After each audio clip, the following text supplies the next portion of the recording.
Updated, I found out the actual reason my mom lost custody of me, and I don't know if I can ever look at her again. Original post. I was removed from my mother's care by DCFS when I was 11 years old due to allegations of SA posed against my stepfather. He was convicted of those crimes but took a plea deal, which meant he'd be out by the time I was 13. And from what I can remember, I don't even know that he served those 2 full years anyway. I was his primary victim. I don't remember how old I was when it started, but the earliest he admitted to was when I was 8. I don't know if my mom knew before DCFS got involved or if she found out afterwards, but now I don't think it would have mattered to her if she was aware. After being put into temporary custody of the state while the legal issues were sorted out, eventually I was placed with a relative and her husband, who later adopted me when it was clear my mother wouldn't be getting me back. My adoptive parents put me in therapy, got me the help I needed, did everything they could to make me feel safe again. Something they never prevented me from was speaking to my mother. I was always able to call or text her, and she was always allowed to come visit me, but I could never go and see her. I didn't really question it as a kid. I assumed it was some stipulation the courts made. I believed growing up that the reason my mom hadn't gotten me back was because of neglect, I guess. I assumed that the court thought it was partly her fault that I had been left unattended with that man so often, or that it took someone else noticing I was physically injured for something to be done about it. My adoptive parents never challenged these assumptions I had, and they always told me that they would never stop me from having a relationship with my mom so long as that's what I wanted. Once I turned 18, my mom and I started talking more frequently, but we didn't see each other in person often. I never really thought much of it at first, but as the years went by, I started questioning the circumstances of my removal and subsequent adoption. I was confused as to why a woman with no prior issues with the law would have had her child taken from her in such a cut and dry way. I decided to ask my adoptive parents about it, and they very gently informed me that my mother was told that in order for her to regain custody of me, her husband, my abuser, would be required to leave the home and could not under any circumstances come near me. Not only because he was an offender, but because I was the victim. My mother evidently could not meet these conditions, and so I was adopted by my relatives. When I worked up the courage to ask my mom if it was true, she didn't deny it. She told me she loved him, that he was a good man who made a mistake. They said that she could have her daughter or she could stay with her husband, and so she chose him. She picked him over me. I don't even know what to do with the things I'm feeling now. I feel sick just thinking about it. She's my mother, and she knew what he did. He was convicted of sexually abusing her 11-year-old child, and she refused to leave him. For the past 12 years, she has willingly slept in a bed next to the man that assaulted her daughter. She has stayed married to the man who hurt me. My adoptive parents said they were advised by the therapist to let me figure it out in my own time, as my mother, despite picking that man over me, never made any move to have me near him again.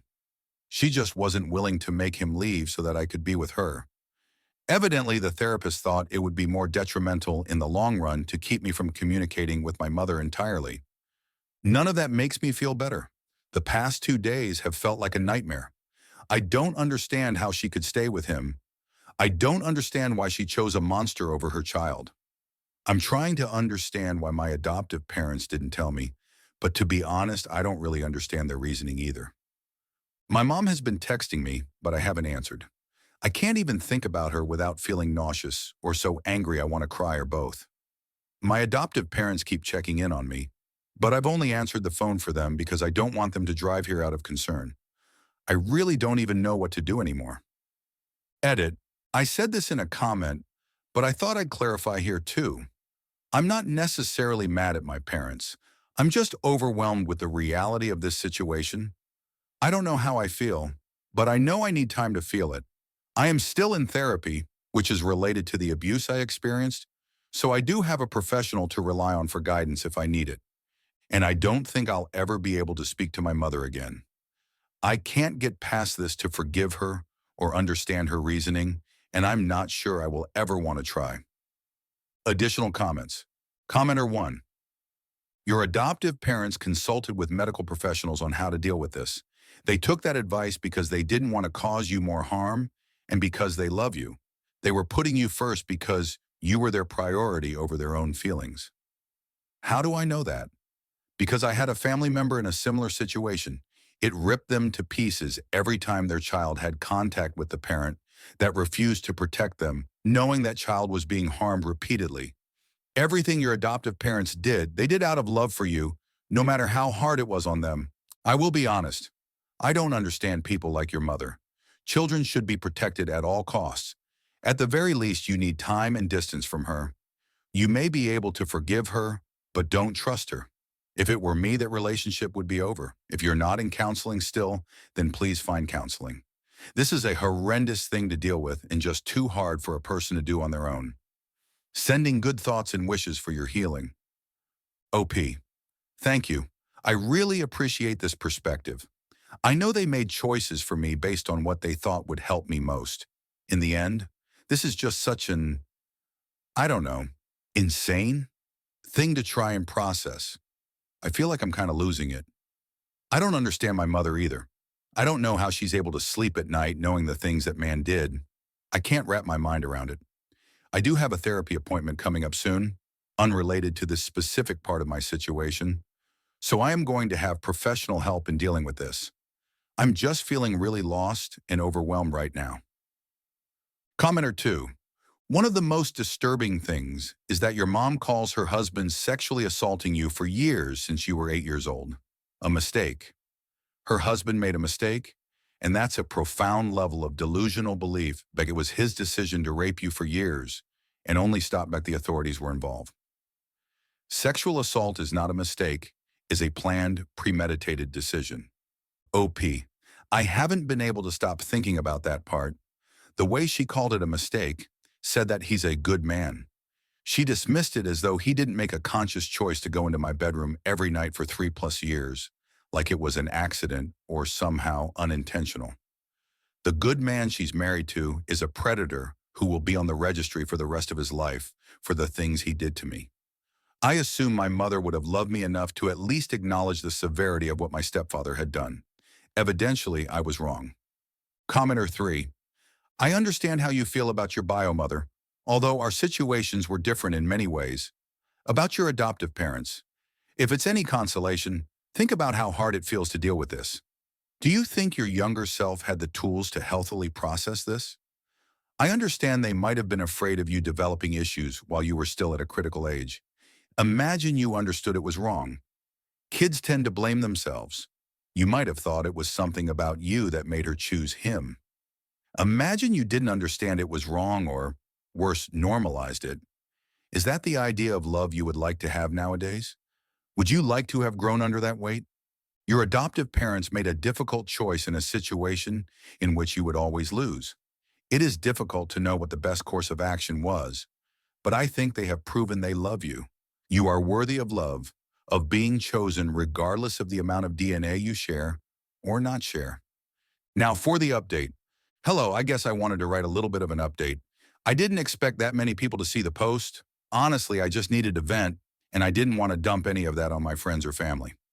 I had a therapy session earlier in the week, so I was able to bring this revelation up to my therapist, and we're going to work on ways to help me through processing this. That's obviously something that's going to take time, but I'm sure eventually I'll find a way to live with it, I guess. Right now, I still don't know how to unpack any of the feelings I have about this. I do understand why my adoptive parents went about it the way they did. In the moment, being given that information was just a lot to comprehend, deal with, and I felt betrayed. Not necessarily by them, but I think I did put some of those feelings onto them. That wasn't really fair, and I did try to apologize, but they aren't upset with me for it, and they felt I didn't have anything to be sorry for. They know firsthand how difficult this is for me, and they told me they were already expecting the reaction I had. My adoptive mom said that if she had been in my shoes, she would have been upset too, even if that feeling wasn't entirely directed at the right people. I did speak to them about how I felt, and I asked if they could tell me a little more about why they decided to handle it the way they did.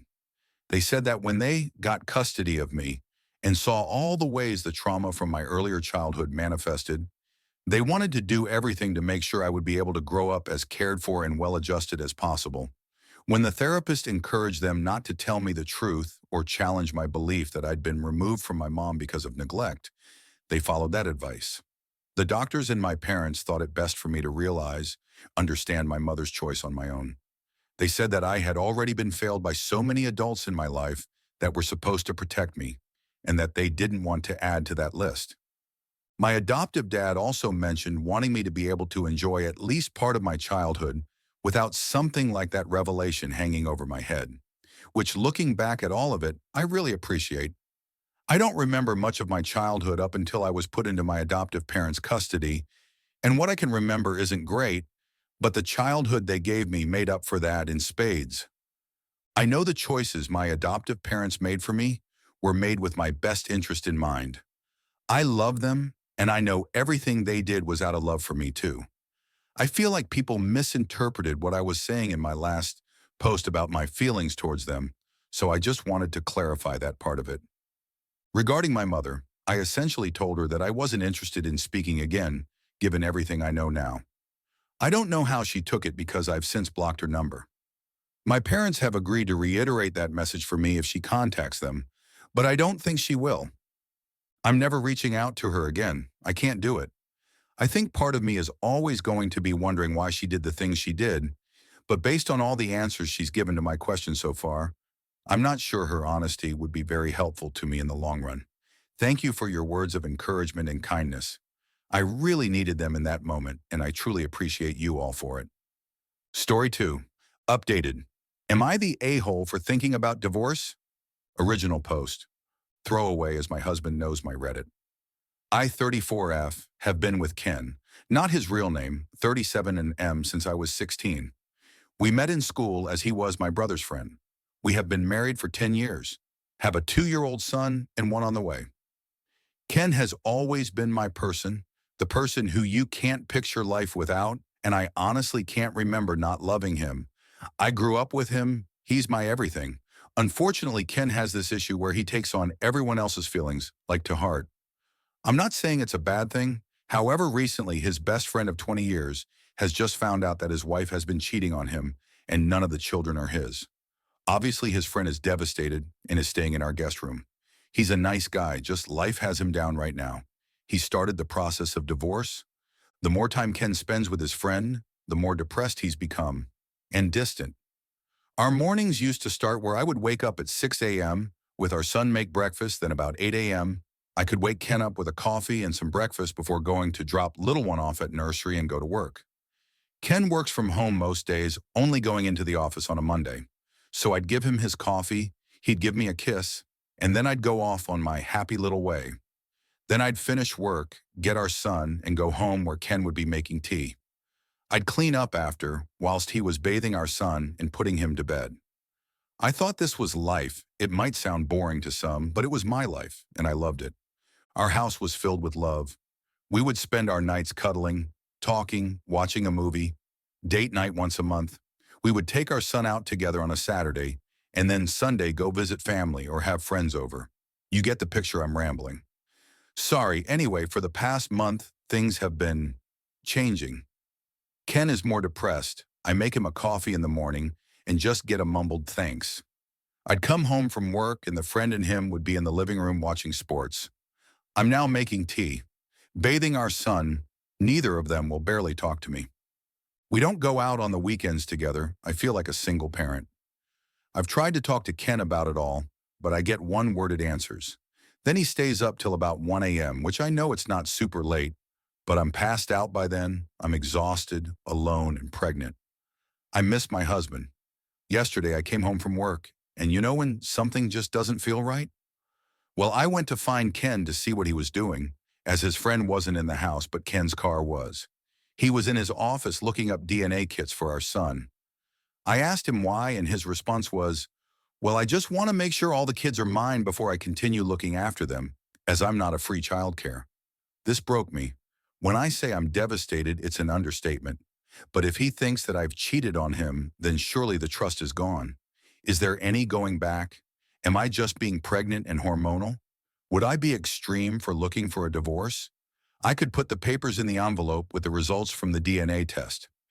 I think I'm going to go cry in bed now. Had to take the day off work as I feel like I've just been gut punched. Now for the updates. Update 1, hello Reddit.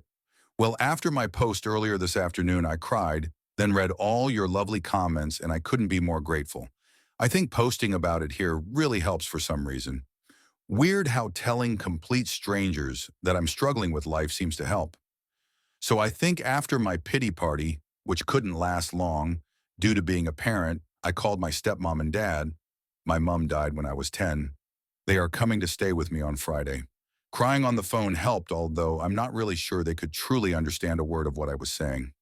I've spoken to Ken, well, more like spoke at Ken, telling him that his friend has till Thursday to leave. I'm not a monster and can't just tell him to leave at the drop of a hat.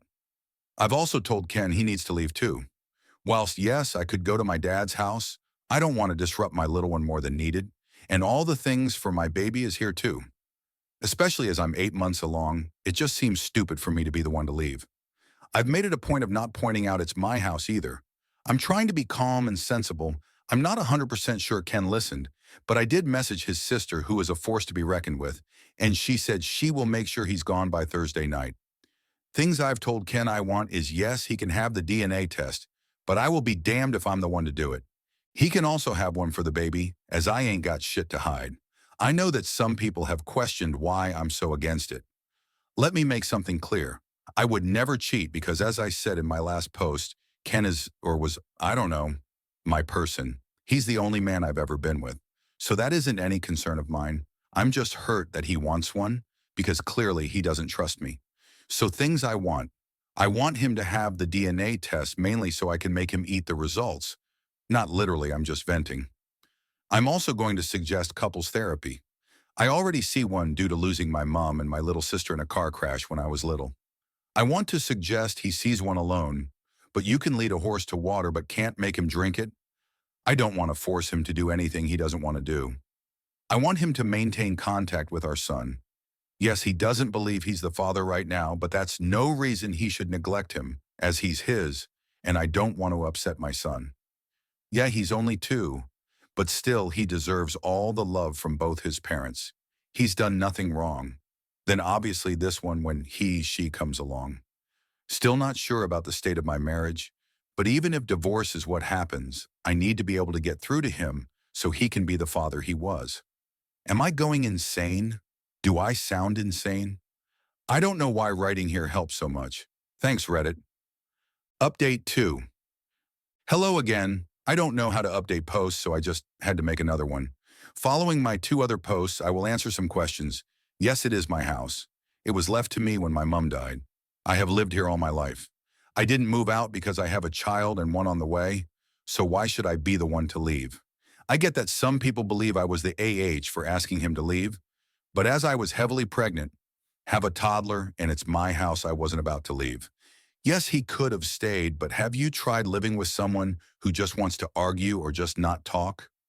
I prefer my child not to live in that environment. Thank you. At the end of the day, I'm a mother first and a wife second. If you think that's harsh, then I don't know what to tell you. My children come first end of. Well, Ken's friend did leave the day I told him he had till Thursday. He wasn't happy about it and shouted some insults at me, which was amazing. Ken's sister came and picked up Ken. I wish I could tell you what she said, but she didn't say anything in front of me, just kept giving Ken death stares. We did get the DNA test for little one, and Ken is the father. Obviously. Ken somehow thinks I've intercepted the results, even though I wasn't the one that did it. I wasn't the one that got handed the results, etc. So he's clearly lost his mind. My dad came over, and whilst I was making tea, my waters broke. My little girl is here, she healthy and happy. She was 9 Albirados, so no concern of anything with her. I'm now a mom of 2. I am home now, and Ken has been to see his baby girl. Although, as she's not had a DNA test, he disagrees with her being his because his family doesn't have many girls, yet he has a sister, so I just rolled my eyes. I don't really know where to go from here. Ken is refusing therapy. He says there's nothing wrong with him or his brain. I beg to differ. He wants to get another DNA test for our boy, but won't tell me when or where, so I can't interfere. Maybe one day he will come to his senses. My dad and stepmom are staying with me for a while to help me with the babies. I'd like to say I'm okay, but honestly, my emotions are all over the show. I don't know which is up. Ken's sister visits the babies, and we have an unspoken rule that we don't speak about Ken, apart from when our son asks about him. I wish it was the kind of update where he got the results, seen how much of an idiot he's been, and we move on, but sadly that's not the case. I can't dwell on it too much, just take shit one day at a time. I do miss my person and worry that he's missing out on his baby girl's life already, which if I think about too much, I will just sit and cry, but I don't have time for that. As always, thanks for listening to me rant. I might update if anything else happens in my life. Right now, I'm still left wondering if I'm doing the right thing here. Is there anything I could do differently? Why are my kids so hard for him to accept all of a sudden? Update 3. Hello again, Reddit. Things have been bizarre, but now I have closure. I know what's happened to my marriage. I know what scum Ken really is. He's not my person and never truly was. So now I just want to divorce him, cut my loses, and move on with my life. I'm still at home with my baby settling into motherhood. My dad and stepmom are still here, but they will be leaving soon once I'm more emotionally stable. To say I'm okay would be a lie, but I now know what I need to do. I have some sort of closure with Ken. I know what happened with him, and I know that it's not my fault. Turns out Ken was having an affair and has a baby on the way. Even typing that makes me want to throw up. I found this out when a visibly pregnant lady just knocked on my door and asked me when I would be leaving the house, as it's Ken's house. When I say this confused the crap out of me, I mean it. I talked to this woman for a while to try to work out what she was talking about. It turns out that she's Ken's side piece.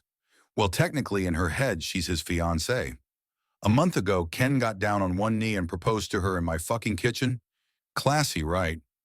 So they have been seeing each other for a while. She's having his baby. She believes I'm the ex-wife who Ken is letting him stay in his house till I get on my feet. We apparently broke up a few years ago and none of my kids are Ken's.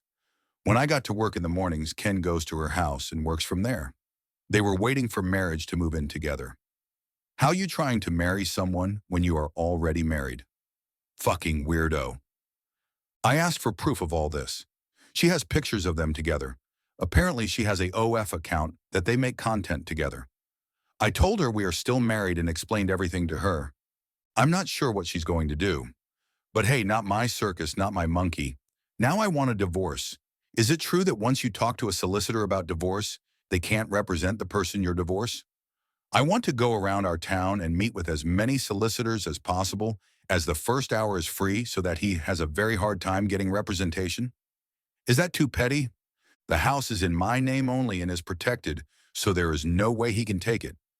I have all my money and we do have a joint account, but that's just what we put our share of household bills in. I haven't spoken directly with Ken. His family have completely cut him off, and he's been kicked out of his sister's house. All those people that was concerned about him having tumor or something wrong with his brain, I really don't think that's the case. I think his actions just caught up to him as his lies were going to come out once his baby was born. I think that's what happened. He got backed into a corner and tried to fight his way out.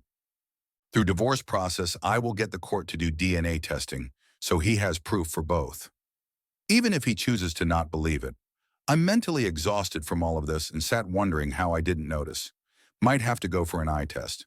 But honestly, would I be so wrong for just making his life as difficult as possible to get legal advice, or is that too far? I want him to suffer. Final update. Well, hello there again, Reddit. I'm okay. I totally just forgot about my ramblings on here, lol. I'm doing okay. I'm officially divorced from Ken. It took a long time to get to this part of my life, and in some points I actually felt like I was drowning. Both of my kids had a DNA test through the courts, and they are Ken's. He still doesn't believe it. Not my problem, though. Ken is now in prison for domestic abuse. I'm not 100% on the details because I wasn't involved. It was his side piece. I'd love to say that sometimes I don't break down in tears, and I'm completely over it. But I'm not. I've now gone back to work, though, after my maternity leave was finished. I got a promotion, and now I'm used to living with just us three. My kids keep me going, and I'm so proud of them. They go visit their grandparents and dad's side of the family, and they have been so lovely and supportive. His sister is still amazing. I don't really know what else to say. Just I'm okay. I'm divorced and my children are thriving. I can't thank Ken for a lot of things, but I'm grateful for my children.